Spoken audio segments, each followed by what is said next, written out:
안녕하십니까. 새누리당 권한희 대변인입니다. 오늘 세월호 특별조사위원회 우리 황전원 위원님께서 세월호 특별법 시행령 입법 예고에 대한 위원 5인의 입장에 대해서 말씀이 있으시겠습니다.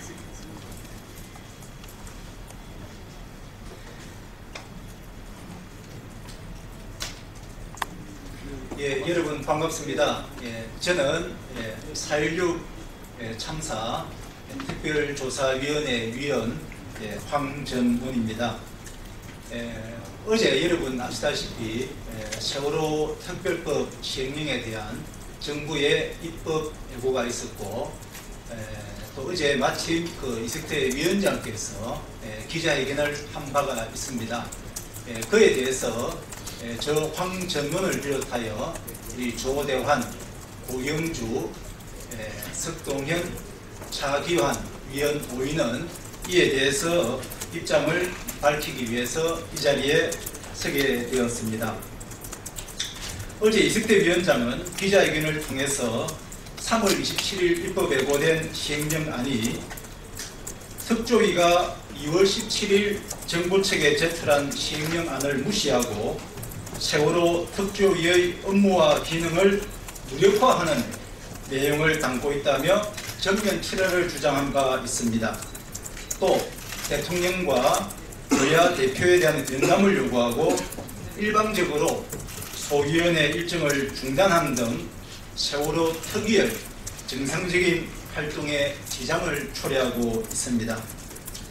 위원장이 입법 예고 내용이 마음에 들지 않는다는 이유로 세월호 특위의 정상적인 활동을 중단시키는 것은 어떠한 명분으로도 정당화될 수 없으며 특히 전혀 법적 근거가 없는 것입니다.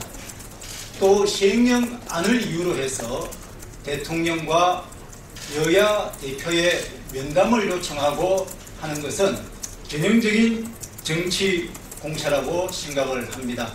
따라서 위원장은 더 이상 세월호 특조위를 정치적인 공세의 수단으로 활용하지 말 것을 강력히 촉구합니다. 세월호 특별법 시행령에 대한 저희 5명 위원들의 입장을 밝히겠습니다.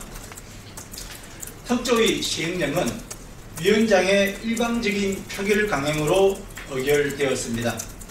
저희 특조위원 5명은 위원으로 임명된 이후 세월호 참사의 원인을 밝혀 안전사회를 위한 대책을 마련한다는 사명감으로 특조위 활동에 임해왔습니다. 그동안 시행령 논의 과정에서는 위원들 간에 다양한 의견도 제시되었고 쟁점별로 이견이 표출되기도 했으나 좀 더 심층적인 토론이 진행된다면 일치된 결론에 이끌 수 있는 분위기가 조성되어 가고 있었습니다. 그럼에도 이석태 위원장은 시간이 없다는 이유로 2월 12일 갑자기 전체위원회 회의를 개최하고 시행령안에 대한 표결을 강행하여 저희 5명의 위원은 중도에 퇴장하는 사태까지 벌어졌습니다. 그렇기 때문에 특조위의 전의 합의한 마치 시행령안이 있는 것처럼 하는 것은 전혀 사실과 다르다는 말씀을 드립니다. 이 시행령안에서 정부 파견 공무원이 위원회를 전행할 수 있다는 것은 억지 주장에 불과합니다. 위원장은 이번 시행령안이 사무처에 파견된 공무원이 위원회의 기능을 대신하여 위원장과 위원회의 기능을 무력화할 수 있다고 비판하고 있습니다. 그런데 이와 같은 주장은 사무처의 기능을 지나치게 과대평가한 반면 특조위의 운영 주체인 위원장과 상임위원, 비상임위원들의 역할을 지나치게 과소평가하고 있습니다. 특히 사무처를 지도 감독하는 책임에 있는 부위원장에 대해서 기본적으로 신뢰하지 못하고 있다는 의구심마저 드는 상황입니다. 정부에서 사무처로 파견되는 모든 공무원들은 특별법에 따라 특조위의 심사를 거쳐 위원장 자신이 임명하게 되어 있습니다. 또 사무처 근무기간 동안에는 사무처장을 겸하고 있는 부위원장의 지도 감독을 받으며 그 업무에 대해서는 잘못할 경우에는 징계권 행사의 대상이 되므로 정부 파견 공무원들이 위원회의 기능을 진행할 수 있다고 주장하는 것은 억지 주장에 불과합니다. 진상규명 대상의 출발은 정부 조사 결과에 대한 분석에서 출발해야 합니다. 아울러 위원장은 입법예고안에서 진상규명의 대상을 정부조사 결과의 분석으로 제한하여 정부조사 결과의 문제점이 발견되더라도 특조위가 할 수 있는 것은 아무것도 없다고 주장하고 있습니다. 잘 아시는 바와 같이 그동안 세월호 참사의 원인 규명을 위해서 검찰 등 여러 국가기관이 많은 인력과 예산을 투입하여 조사를 실시하였고 관련 결과가 축적되어 있습니다. 따라서 위원회가 세월호 참사의 진실을 제대로 규명하기 위한 첫 단추는 기존 조사 결과의 분석에서 출발해 나가게 될 것입니다. 그 결과 분석을 바탕으로 위원회가 추가로 필요한 부분이 있다면 독자적 조사를 해나가게 될 것입니다. 이는 미국의 9.11 진상조사위원회가 시간과 예산 낭비를 줄이기 위하여 다른 기관의 기존 조사 결과를 검토하고 이를 바탕으로 조사한 것에서도 알 수가 있습니다. 또 입법 예고한 시행령 안에서도 진상규명을 대상을 4.16 세월호 참사의 원인 규명에 대한 정부 조사 결과의 분석 및 조사로 규정을 하고 있습니다. 그래서 분석뿐만 아니라 그에 따른 조사를 할 수 있도록 근거 규정이 있습니다. 특조위의 목적과 성격에 비춰서 초기의 인력 규모 120명은 과도한 수준입니다.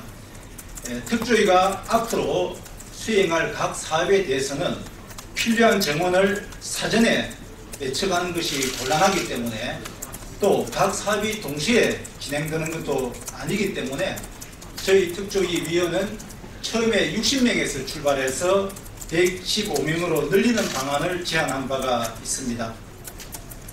그렇지만 특조위 시행령안은 120명의 인력을 처음부터 충원하는 내용을 반영하고 있어서 과연 처음부터 120명의 인력이 필요한 것인지에 대한 충분한 검토가 없었고 또 상당수 업무를 외부 용역에 의뢰하겠다고 주장하는 상황에서 특히 업무 초반 과정에서 예상하지 못했던 인력이 필요할 경우에는 중도에 더 충원할 수 없는 그러한 심각한 문제가 생기는 것입니다.